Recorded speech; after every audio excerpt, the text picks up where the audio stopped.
Hey y'all, and welcome to my channel. My name is Jane Corley with Pic Visions, Media Arts and Photography. Thanks for tuning in. If it's your first time here, make sure to like, subscribe, and ring the bell for updates every time a new video is uploaded. Today, we're going to learn how to start a new Photoshop project. Let's get started. First and foremost, you'll need to open Photoshop. Once you get Photoshop open, there's two ways to open a new project. First way is go up to the upper toolbar and hit File, New. The second way to start a new project is by hitting Control on a PC or Command on a Mac and hit the letter N while holding the Control button. So Control N as in Nancy or N as in New. This dialog box will pop up and give you many options. The first option is you can now name your project. You can leave it as Untitled 1 if you like and change it later when you go to your Save As options after your project is complete. For the sake of this tutorial, I'll go ahead and name it YouTube 1. The next option is a preset option. As you see, mine's already selected as custom, but we'll go through the other preset options for now.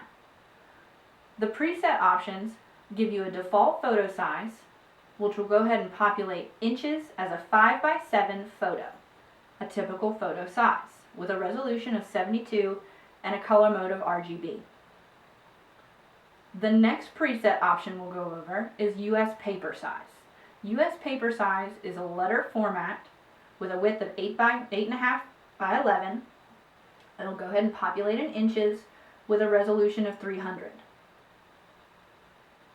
International paper will give you the same options. You can come here and select the preset size, which will populate a predetermined width and height in millimeters. The next option is the photo preset. You can come in here on the size tab and select landscape or portrait mode, horizontal or vertical, for standard photo sizes. 2x3, 4x6, 5x7, 8x10 for portrait and for landscape. The next preset option will be for web-based and mobile devices. Web-based platforms will go through with the same size of standard presets. Mobile devices, same thing. Film and video with the same presets.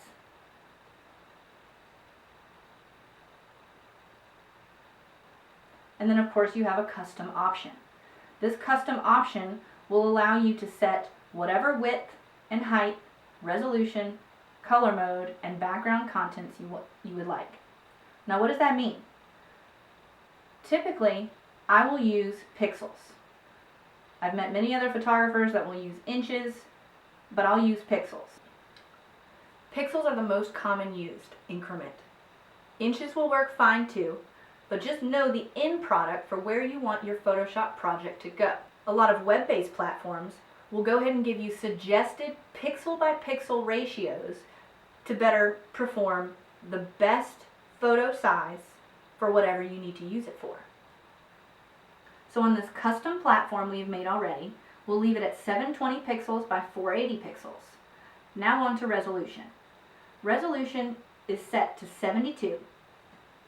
The two options I would suggest to use for resolution is 72 pixels per inch and 300 pixels per inch. Now which one to use? 72 pixels per inch is best used for web-based platforms. So if you're going on your social media accounts, if this project is going to be put on some sort of web-based platform, 72 pixels per inch will do just fine. Why? 72 pixels per inch is a compressed photo, compressed document with the lowest amount of resolution to give you something clean and crisp, but it won't take forever for your viewers, for the people who are visiting your web-based platforms to upload. For instance, I'm sure you've gone to other web-based platforms of your friends, family members, or people that you're doing research with, and some of their photos take forever to load. They take too long. You may become impatient, may become just tired of waiting, and you'll go ahead and click off anyway. 72 pixels per inch for web-based platforms will give you immediate uploads, will give you immediate photos for where you're going to put them on your web-based platforms. 300 pixels per inch is best used for print. If you're going to be taking your Photoshop project and printing it, 300 pixels per inch is the way to go. If you're using it for 72 pixels per inch, web-based platforms. That's the way to remember. Now you may be saying, why not use more than 300 pixels per inch? I personally would not suggest that.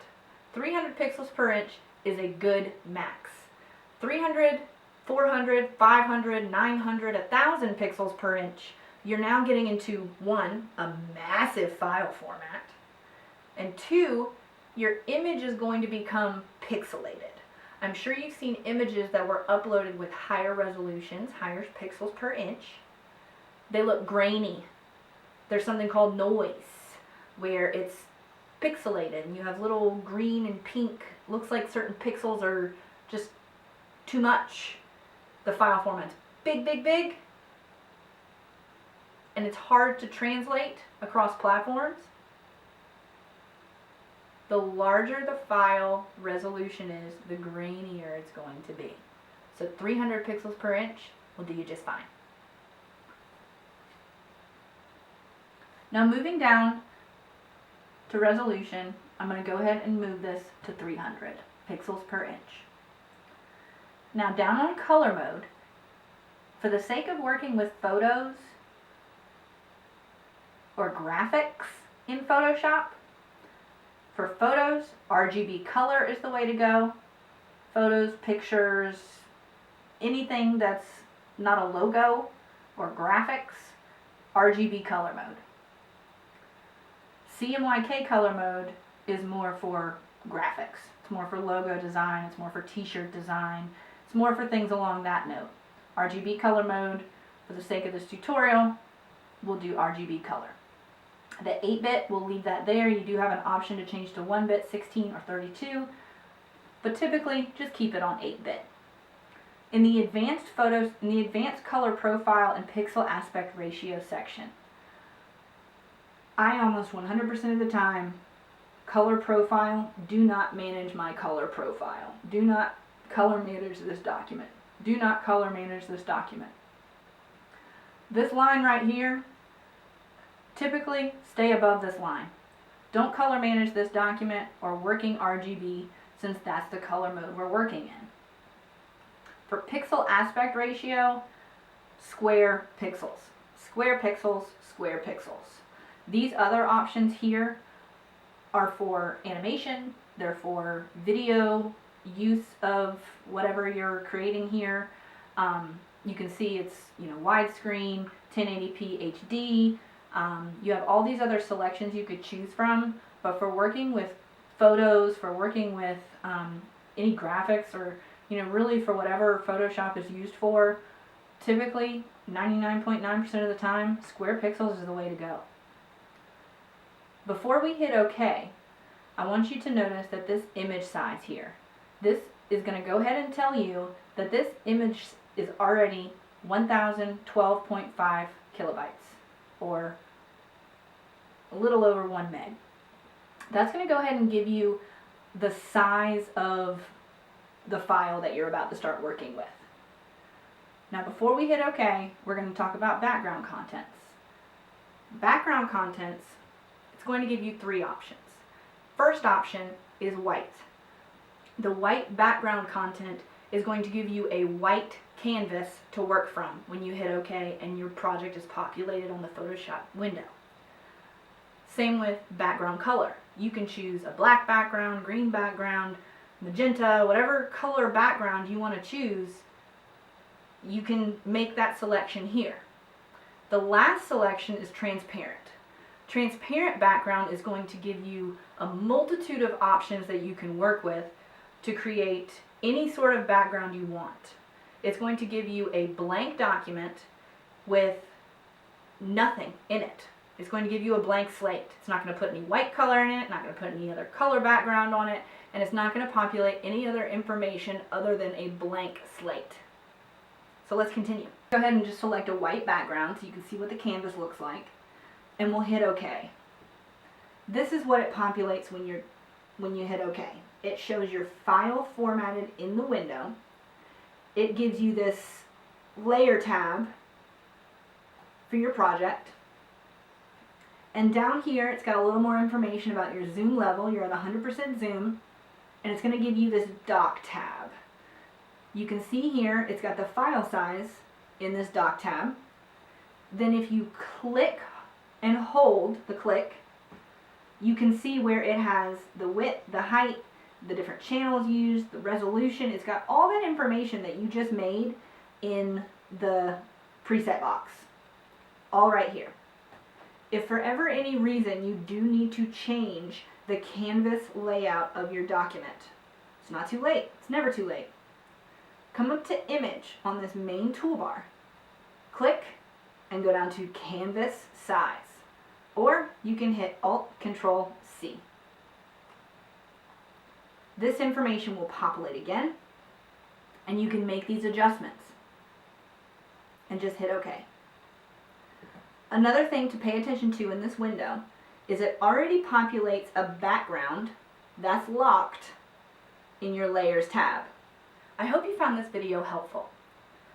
Please leave in the comments below any other tips and tricks you'd like to learn on Photoshop. Look forward to seeing you on our next video. Thanks for tuning in. I'm Jane Corley with Pic Visions. See you next time.